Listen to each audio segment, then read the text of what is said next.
Hi, my name is Richard Trujillo. I'm the Senior Product Manager for Viterra RC, and today we're going to talk about installing the optional front sway bar for the twin hammers.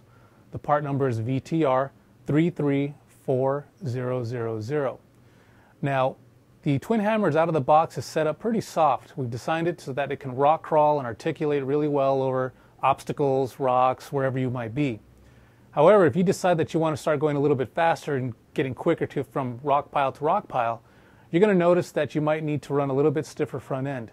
Well, what we've done is with this optional sway bar, it will actually help us stiffen up the front end a little bit at high speeds, keeping it from wanting to rock over end. So in the sway bar set, we include 3 different optional sway bars. We have some links and some other parts here. So let me show you what we got.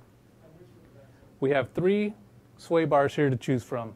The stiffest version is a green labeled sway bar. We have a medium, which is silver, and a yellow, which is soft. It also includes 2 plastic links here to capture the sway bar ends.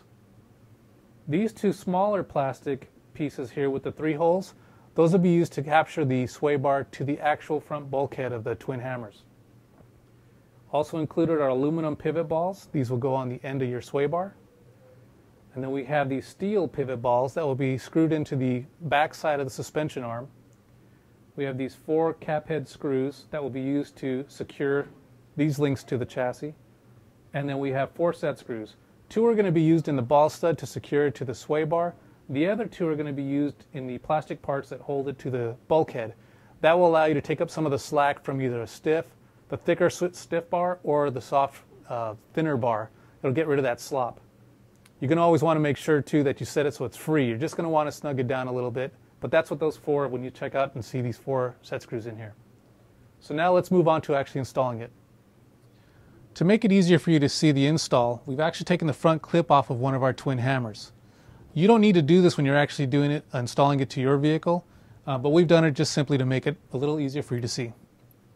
So before you can get started, you're going to need some tools to get this done. There's only 2 tools that you actually really need. It's a 1.5 millimeter hex driver, and you're going to need a 2 millimeter hex driver. For installing the sway bars, I'm going to use the hex driver tool that I have here, but for the rest of it, I'm actually going to use a power driver. Now normally, if you are going to use a power driver, make sure that you have the torque settings pretty light. You don't want to overpower the screws going into the plastic parts and stripping them out. So be very careful if you are using a power tool. So the first thing we're going to actually do today is we're going to install the aluminum pivot ball to the sway bar itself. So I've already done one side. I'm going to go ahead and do the other side here. It's kind of hard to see.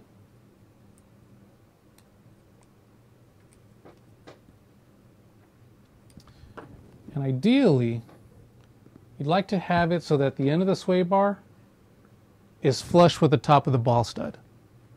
You can adjust that, but ideally this is where you want it. So now that we've actually got the balls onto the sway bar, we're going to install it to the bulkhead of the chassis. So now that you have your sway bar with the aluminum ball studs on it, we're going to attach it to the actual bulkhead. You're going to see 2 grooves right here that I'm pointing out. That is where the sway bar is actually going to sit. When you actually install the sway bar too, you're going to need to make sure that you get between the drive shaft dog bones and this suspension link here. Hopefully you can see that pretty clearly. So what we're going to do is we're going to install it here. And you can let it set on the bone for now, on the dog bones, the drive bones here. You can see right here, this is where we've done that. So now you take your little plastic parts that have the 2 small cap head screws and a set screw in the center, and you're going to attach it to the front of the bulkhead. It's going to be kind of hard to see here because of the camera angle. But I'll get one done here and I'll show you what it looks like. Remember your torque settings nice and easy on your torque driver. So that's what it looks like with one installed. Remember, this set screw here is for adjusting between the thicknesses of the sway bars. You want it to be free, but you don't want it to be, slopping back and forth. So now that we got that done, I'll go ahead and complete this step and we'll move on to the last step to get the install. So now we're going to install the steel ball studs that go into the lower control arm. As you can see here, we have a hole for the actual ball stud to go into. This is, again, designed for the sway bar setup. So what we're going to do is take our 2mm driver, our ball stud. We're going to screw it in.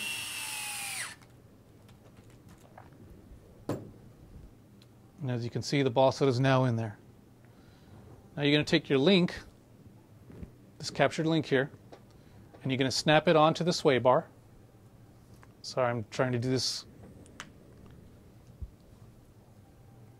So you got it on your sway bar. You can have it on the steel ball stud. Snap it on.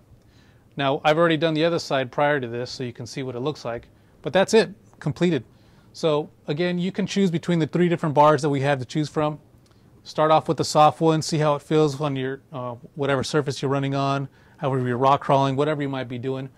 Try it out, play with it, see what works best for you, and hopefully this made it a little bit easier to do. Thanks for watching.